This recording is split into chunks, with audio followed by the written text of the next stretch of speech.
श्री स्वामी समर्थ. जय जय स्वामी समर्थ. स्वागत आहे तुम्हा सर्वांचे आपल्या यूट्यूब चॅनलवर. तर आषाढी एकादशी ही जवळ आलेली आहे. यावर्षी आषाढी एकादशी ही कोणत्या तारखेला आहे, कोणत्या वारी आहे, याबद्दल आपण या व्हिडिओमध्ये थोडक्यात माहिती बघणार आहोत. त्याचबरोबर या एकादशीला देवशयनी एकादशी का म्हणतात तेही आपण थोडक्यात जाणून घेणार आहोत. तर आषाढ महिना सुरू झाला की प्रत्येक भक्तांना ओढ लागते ती विठुरायाच्या भेटीची.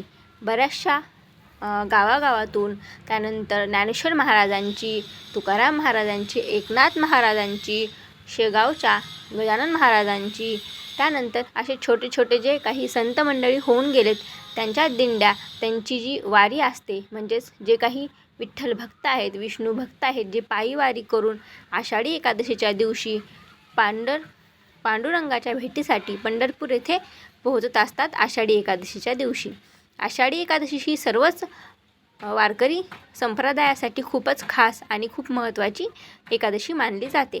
प्रत्येक वर्षी तसं तर प्रत्येक महिन्यामध्ये 2 एकादशी येत असतात. जो कोणी या एकादशीचे व्रत करतो त्याचे जीवन सुफल होते असे म्हणतात. परंतु बऱ्याचशा जणांना हे एकादशीचे व्रत करणे शक्य होत नाही. त्यामुळे जो कोणी आषाढी एकादशीचे व्रत करतो त्याला संपूर्ण वर्षभराच्या एकादशी केल्याचे फळ मिळत असते. त्यामुळे ही आषाढी एकादशी प्रत्येक भक्तांसाठी, प्रत्येक व्यक्तींसाठी खूपच खास मानली जाते. आपल्या महाराष्ट्रामध्ये प्रत्येक व्यक्ती, प्रत्येक वारकरी हा आषाढी एकादशीची अतिशय तीव्रतेने वाट पाहत असतो. तर यावर्षी आषाढी एकादशी ही 25 जुलै रोजी आहे. वार शनिवार रोजी आलेली आहे. शुक्ल पक्षातील म्हणजे आषाढी एकादशी ही आषाढ महिन्यातील शुक्ल पक्षात येणारी एकादशी म्हणून ओळखली जाते. या एकादशीला देवशयनी एकादशी म्हणतात.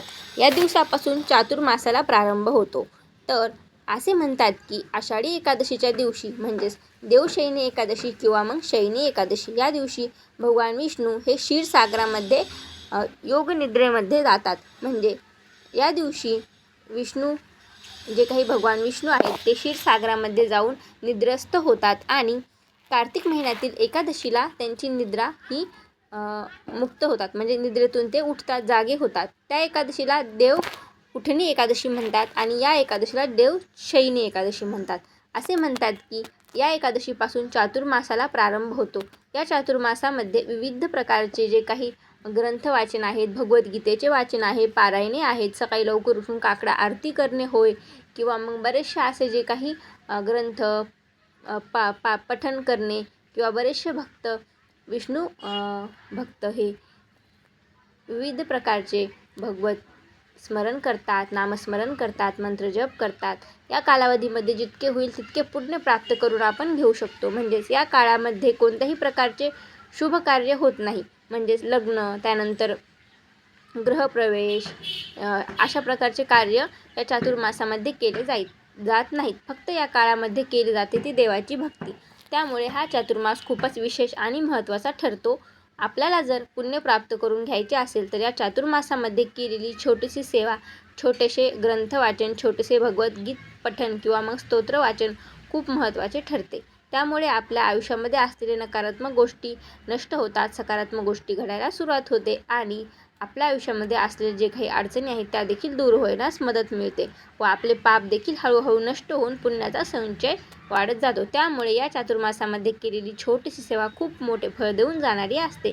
तर अशी ही देवशयनी एकादशी ही 25 जुलै वार शनिवार रोजी आहे आणि या देवशयनी एकादशीपासून चातुर्मास सुरू होत आहे व आपला पुण्य संचय करून घेण्याचा दिवसही सुरू होत आहे. तर आशा करते की तुम्हाला या व्हिडिओमध्ये सांगितलेली माहिती आवडली असेल. तर आषाढी एकादशी 25 जुलैला आहे. तर आवर्जून तुम्ही आषाढी एकादशीचे व्रत करावे आणि भगवान विष्णू व विठ्ठलाचा आशीर्वाद तुम्हाला मिळावा हीच मी विठ्ठलचरणी प्रार्थना करते व तुम्हा सर्वांना येणाऱ्या आषाढी एकादशीच्या खूप खूप शुभेच्छा. तर आशा करते तुम्हाला या व्हिडिओमध्ये सांगितलेली माहिती आवडली असेल. तर पुन्हा भेटू अशाच एका माहितीपूर्ण आणि आध्यात्मिक व्हिडिओसोबत. तोपर्यंत तुम्हा सर्वांना श्री स्वामी समर्थ. जय जय स्वामी समर्थ. ओम नमो भगवते वासुदेवाय नमः. जय हरी विठ्ठल.